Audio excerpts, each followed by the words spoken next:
कृष्णाय वासुदेवाय हरे परमात्मने प्रणतक्लेशनाशाय गोविन्दाय नमो नमः।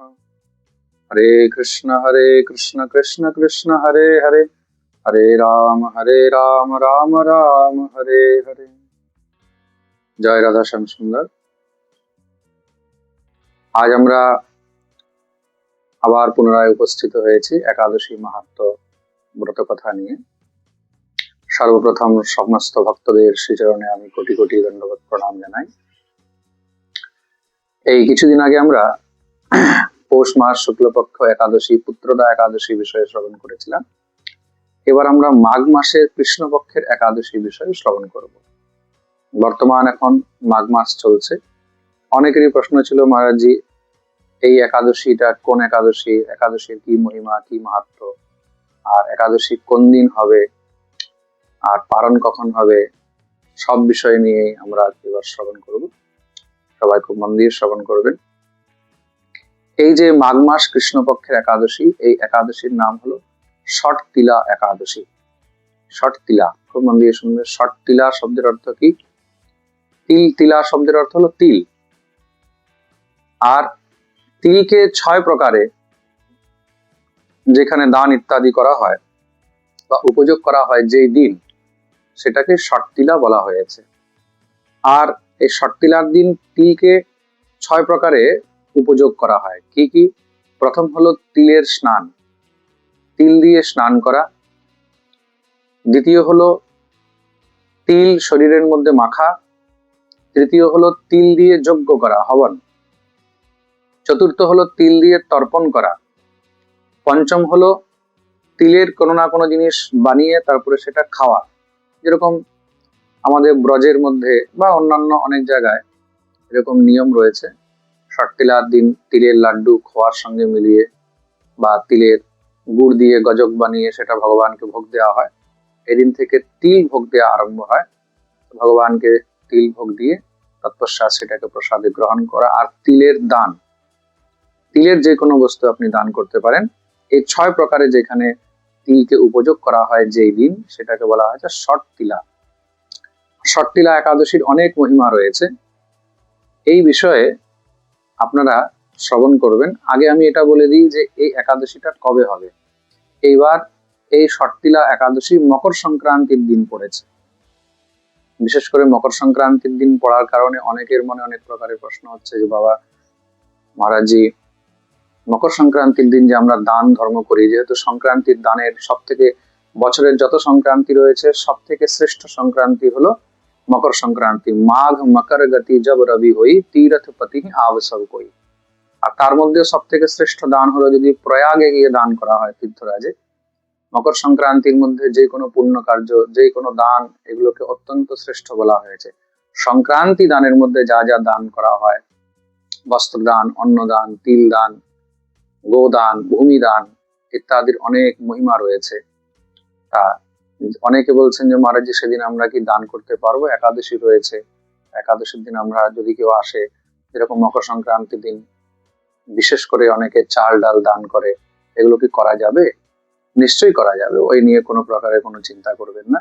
যেহেতু সেটা সংক্রান্তির দান, সংক্রান্তির দিন যদি কোনো কারণে একাদশী তিথি পড়ে, তখন সেই পরিস্থিতির মধ্যেও সংক্রান্তির দান করা যায়, এটা শাস্ত্রের উল্লেখ রয়েছে, ওটার মধ্যে কোনো প্রকারের দোষ নেই। তা একাদশী হলেও সেদিন আপনার সমস্ত সবকিছু দান করতে পারবেন, ওটা নিয়ে কোনো সমস্যা নেই। কিন্তু কাউকে বানিয়ে রন্ধন করে খাওয়ানো যাবে না অন্ন। আপনারা সেদিন যা কিছু দান করবেন, কাঁচা বস্তু দান করবেন। সেটার মধ্যে আপনারা যদি ডাল দান করছেন, অন্ন দান করছেন, তিল দান করছেন ইত্যাদি, ওগুলোর মধ্যে কোনো প্রকারের কোনো বাধা নেই, কোনো প্রকারের কোনো সমস্যা নেই। এই জিনিসটা ভালো করে মনে রাখবেন। একাদশী পড়ছে আমাদের মকর সংক্রান্তির দিন। মকর সংক্রান্তি কবে? মকর সংক্রান্তি হলো আমাদের 14 জানুয়ারি। এবার 14 জানুয়ারিতে আমাদের মকর সংক্রান্তি পড়েছে। 14 জানুয়ারি মকর সংক্রান্তির দিন আমাদের বারটা পড়ছে 14 তারিখে বুধবার। আমাদের বুধবারে মকর সংক্রান্তি পড়ছে। আপনারা সবাই মনে রাখবেন, বুধবারে মকর সংক্রান্তি, বুধবারে ষটতিলা একাদশী। একাদশীর ব্রত বুধবারেই পালন হবে। কেউ যদি ভাবছে যে আগের দিন বা পরের দিন এরকম কিছুই নয়, একদিনই একাদশী আছে। সমস্ত মতেই একদিন আছে। এবার বৈষ্ণব মতে, শাক্ত মতে, শৈব মতে, প্রত্যেকটি মতান্তরের মধ্যে কোনো ভেদ নেই, সবার একদিনই একাদশী। ষট্টিলা একাদশী মাঘ মাস কৃষ্ণপক্ষের একাদশী, মকর সংক্রান্তির দিন 14ই জানুয়ারি বুধবারে একাদশী হবে। তার পরের দিন বৃহস্পতিবারে মানে 15 জানুয়ারি দ্বাদশীর পালন হবে।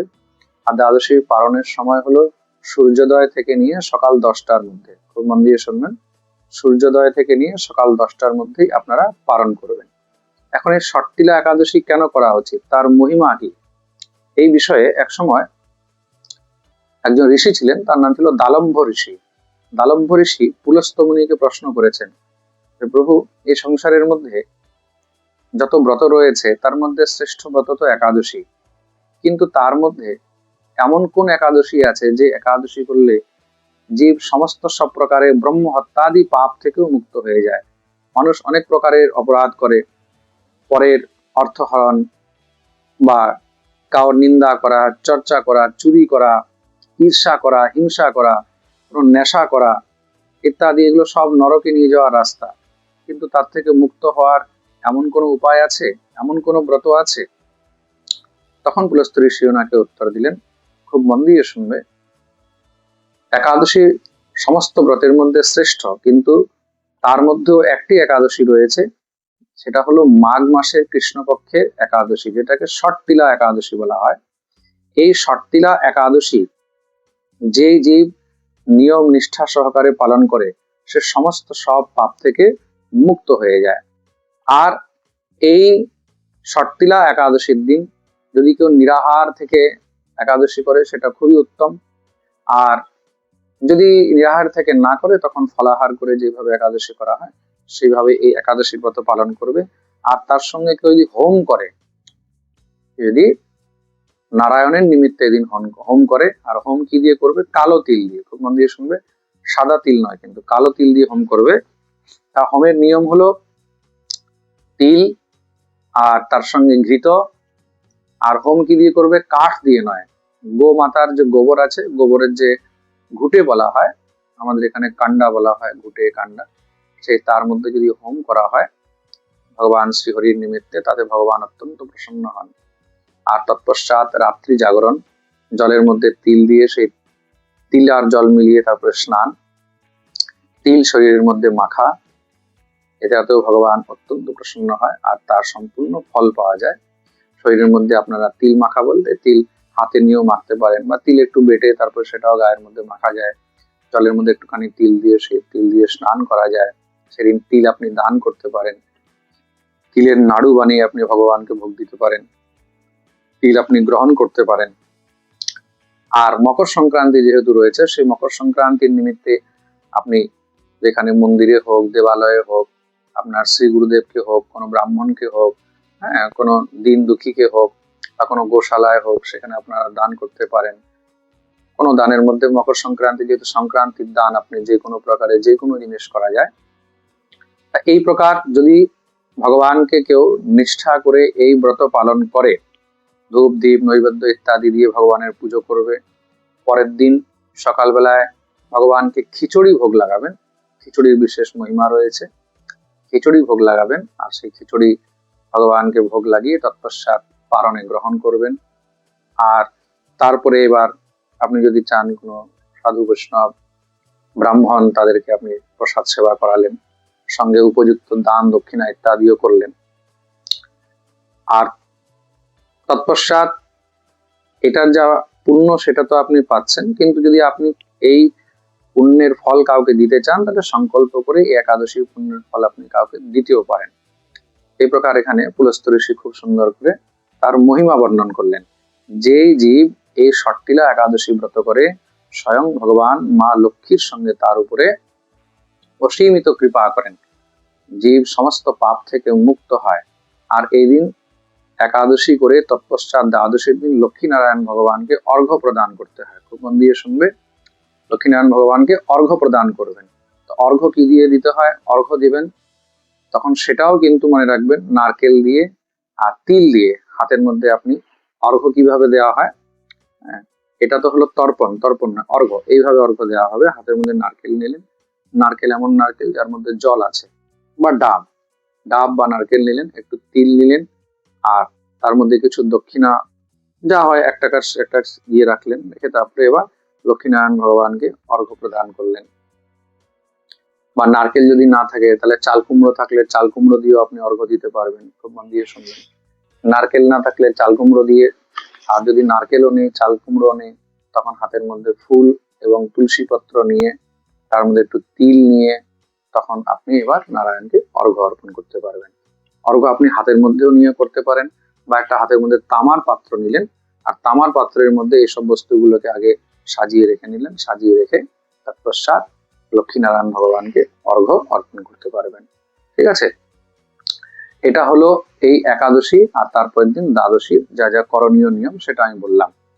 আর তার সঙ্গে ব্রাহ্মণকে বিশেষ করে যদি কুম্ভ দান করা হয়, ঘড়া, সেটা মাটির ঘড়া হোক, তামার ঘড়া হোক, পিতলের কলসি হোক, বা যার যেরকম সামর্থ্য সেটা যদি করা হয়, আর তার সঙ্গে কালো রঙের গাভী, গোদানের বিশেষ মহিমা, তার মধ্যে যদি শ্যামা গায় হয়, কালো রঙের গাভী, তাতেও কিন্তু অত্যধিক তার ফল বলা হয়েছে। আর তার সঙ্গে কোনো পাত্রের মধ্যে তিল রেখে সেই তিল পাত্র দান করা, তিল এবং পাত্র, আর এবং বসিয়ে প্রসাদ পাওয়ানো, এটার অত্যধিক মহিমা রয়েছে।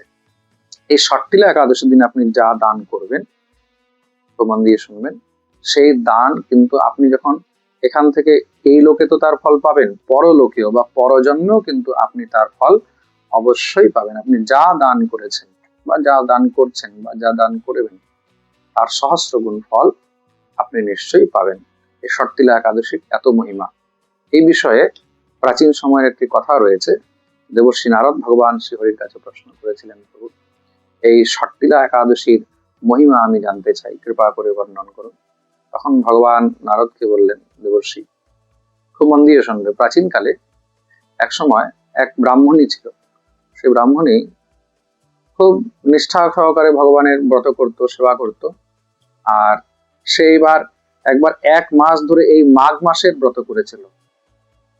মাঘ মাস সম্পূর্ণ, যেটাকে আমরা মাঘের মধ্যে সূর্য মকর রাশিতে প্রবিষ্ট হন, তার জন্য সেটাকে মকর সংক্রান্তিও বলা হয়।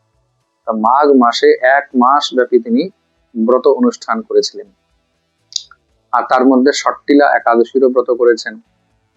কিন্তু তিনি খুব কৃপণ ছিলেন, কাউকে কিছু দান করেননি। ব্রত করেছে, উপবাস করেছে, কিন্তু কোনো দান করেনি। তখন ভগবান বিচার করলেন যে সে তো এত কিছু করলো, উপবাস ব্রত করলো, কিন্তু কিছু দান করেনি। দান না করলে সে ব্রত উপবাসের ফলে স্বর্গ তো প্রাপ্ত করবে, কিন্তু স্বর্গে এসে সে এখানে খাবে কি, সেখানে পাবে কি? যদি মর্তলোকে কিছু দান না করে তাহলে স্বর্গে তো এসে কিছু পাবে না। তার জন্য আমি নিজেই একজন ব্রাহ্মণের বেশ ধারণ করে তার ঘরে ভিক্ষা করতে গেলাম, যেন সে আমাকে কিছু ভিক্ষা দেয়। কিন্তু সে এতটাই কৃপণ ছিল, সে আমাকে এখন ভিক্ষা করতে গেছি, ভিক্ষায় কিছু না দিয়ে আমার ঝোলার মধ্যে একটা মাটির ঢেলা দিয়ে দিয়েছে। এখন মাটির ঢেলা যখন দিয়েছে আমি তাই নিয়ে চলে এসেছি। তার মৃত্যু হলো, তৎপশ্চাৎ সে স্বর্গে গেছে। স্বর্গে গেছে, ওই যে সে মাটি দান করেছে, ওই মাটি দানের জন্য খুব সুন্দর সেখানে ঘর পেয়েছে স্বর্গে, তাকে খুব সুন্দর থাকার জন্য মহল দেওয়া হয়েছে। কিন্তু সে সেখানে ক্ষুধা পিপাসায় একদম জরাজীর্ণ হয়ে যাচ্ছে, কেন খাবার পাচ্ছে না। যেদিকে যায় সেদিকে খাবার টাবার কিছু নেই, ওর জন্য খাবার কিছু নেই। তখন সে এবার যখন ক্রন্দন করছে দেবতাদের কাছে, যারা সেখানে দেবতারা অনুচর চারদিকে রয়েছেন, আমার খুব খিদা পিপাসা লাগছে। তখন তারা বললো যে তুমি কোনো সময় কাউকে কিছু দান করেছো? কখনো অন্ন দান করেছো? কখনো তুমি কাউকে শাক ফল, তুমি কাউকে মিষ্টান্ন বা জল ইত্যাদি কিছু দান করেছো? তুমি যা দান করবে তুমি এখানে তাই পাবে। তখন সে বললো আমি তো কখনো দান করিনি। দান যখন করনি, এখানে কোনো জিনিস গ্রহণ করতে পারবে না। তুমি স্বর্গসুখ ভোগ করতে পারবে, কিন্তু এখানে তুমি চর্বজস্ব লজ্জ পেয়, যা তুমি ভোজনের আশা করছো, ভোজ্য বস্তু, সেগুলো তুমি পাবে না। তখন সে কাঁদতে কাঁদতে আমাকে স্মরণ করছে, হে প্রভু তুমি আমার রক্ষা করো, তুমি আমার কৃপা করো। তখন আমি তাকে আদেশ করলাম, আমি তাকে তখন সেই দেবরূপেই আদেশ করেছি, যাও তুমি গিয়ে ষট্টিলা একাদশী ব্রত মহিমা আগে শ্রবণ করো।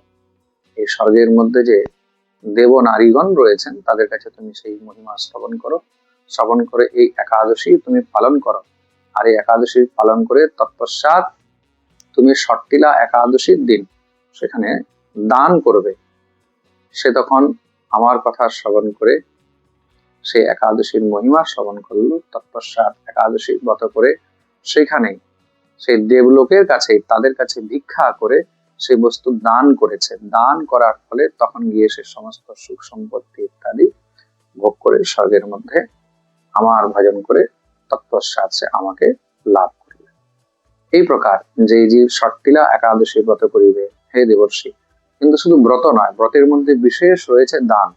তুমি যেই বস্তু তোমার সামর্থ্য আছে সেই বস্তুই তোমাকে দান অবশ্যই করা উচিত। খুব মন দিয়ে শুনবে। আপনি যদি অন্ন না দিতে পারছেন তাহলে অন্নের নিমিত্তে সেখানে অর্থ দেবেন, যেটা আমি অন্নের জন্য দিলাম, বা এটা আমি ফলের জন্য দিলাম, বা এটা আমি মিষ্টান্নের জন্য দিলাম। কোনো না কোনো একটা নিমিত্ত করে সংকল্প করে দিতে হবে। খুব মন দিয়ে শুনবেন। যা নিমিত্ত করে দেবেন, বা আমি এটা গোদানের নিমিত্তে দিলাম, বা আমি এটা ভূমি দানের নিমিত্তে দিলাম। আচ্ছা, অনেকে অনেক সময় মনে করে যে শুধু ডাইরেক্ট অন্নই দিলে হবে, গোদান করলে হবে। তার জন্য শাস্ত্র বলেছে অর্থ সকল কর ধর্মন মূলা, সকল ধর্মের মূল হলো অর্থ। গাভীও অর্থ দিয়ে আসবে, অন্ন অর্থ দিয়ে আসবে, ভূমিও অর্থ দিয়ে আসবে, জলও অর্থ দিয়ে আসবে, ফলও অর্থ দিয়ে আসবে, মিষ্টান্ন অর্থ দিয়ে আসবে। যে কোনো বস্তুর মূল হলো অর্থ। সুতরাং কিন্তু আপনি ওটা কিসের জন্য দিচ্ছেন সেটা সংকল্প করে বা মানসিক করে তখনই দান করা উচিত। এটাই হলো নিয়ম। খুব মন দিয়ে শুনবেন। আমি যখন কাউকে দান করছি তখন বলতে হবে যে এটা আমি বস্ত্রের জন্য দিলাম, বা আমি এটা অন্নের জন্য দিলাম, বা আমি এটা ভূমির জন্য দিলাম, বা আমি এটা আশ্রমের জন্য দিলাম, বা এটা ঠাকুর সেবার জন্য দিলাম, বা আমি ফুলের জন্য দিলাম, বা আমি এটা দুধের জন্য দিলাম, বা আমি মিষ্টির জন্য দিলাম, ফলের জন্য দিলাম। যেটা যার যেরকম যেরকম ইচ্ছা আছে সেই অনুসারেই কিন্তু সংকল্প করে তখন দান করা উচিত। সংকল্প বলতে কি, মানসিক ভাবে আপনি যেটাকে মনে মনে চিন্তা করে মানসিক করে দেবেন সেটাই সংকল্প। খুব মন দিয়ে শুনবেন। আপনারা সবাই এবার যে যেইভাবে পারবেন, যেখানে আছেন, নিজের নিজের সামর্থ্য অনুসারে ষট্টিলা একাদশী ব্রত পালন করবেন, সময় মতন পালন করবেন। আর মকর সংক্রান্তি সেদিন রয়েছে, তার জন্য সংক্রান্তি আর একাদশী নিয়ে কোনো বিভ্রান্ত হবেন না। একই দিন দুটোই আছে। আপনারা সংক্রান্তির দিন সংক্রান্তির যা হয় সেগুলো সবকিছু করবেন, কিন্তু কোনো অন্ন গ্রহণ করতে পারবেন না। অনেকের মনের মধ্যে কথা রয়েছে যে আমরা ঠাকুরকে যে পিঠে টিঠে ভোগ দিই, তা সেগুলো কি হবে? পিঠে ঠাকুরকে ভোগ দেওয়া যাবে, আপনারা খেতে পারবেন না। আপনারা পরের দিন ওগুলো পাবেন। বা কদাচিৎ যদি কেউ ভাবে যে সেদিন আমরা ঠাকুরকে না দিতে পারলাম, তাহলে সেদিন না দিতে পারলে পরের দিন দেবে, কোনো অসুবিধা নেই, তা নিয়েও কোনো সমস্যা নেই। কিন্তু আপনারা একাদশীর ব্রতটা অবশ্যই পালন করবেন। আজ আমরা ষট্টিলা একাদশীর ব্রত মহিমা, তার বিধি বর্ণন এবং মকর সংক্রান্তি বিষয়ে শ্রবণ করলাম। আপনারা সবাই নিজের নিজের সামর্থ্য অনুসারে এই ব্রত পালন করবেন। সকলকে আমি আবার ধন্যবাদ প্রণাম জানাই। আর মকর সংক্রান্তির অনেক অনেক শুভেচ্ছা। আপনারা সবাই ভালো থাকুন, আনন্দে থাকুন। নতুন বছর 2026 আরম্ভ হয়েছে। নতুন বছর যেন আপনাদের জন্য খুব শুভ হয়, মঙ্গলময় হয়, সবার জীবনে যেন খুব আনন্দ আসে, এই কামনা করি, এই প্রার্থনা করি। রাধে রাধে।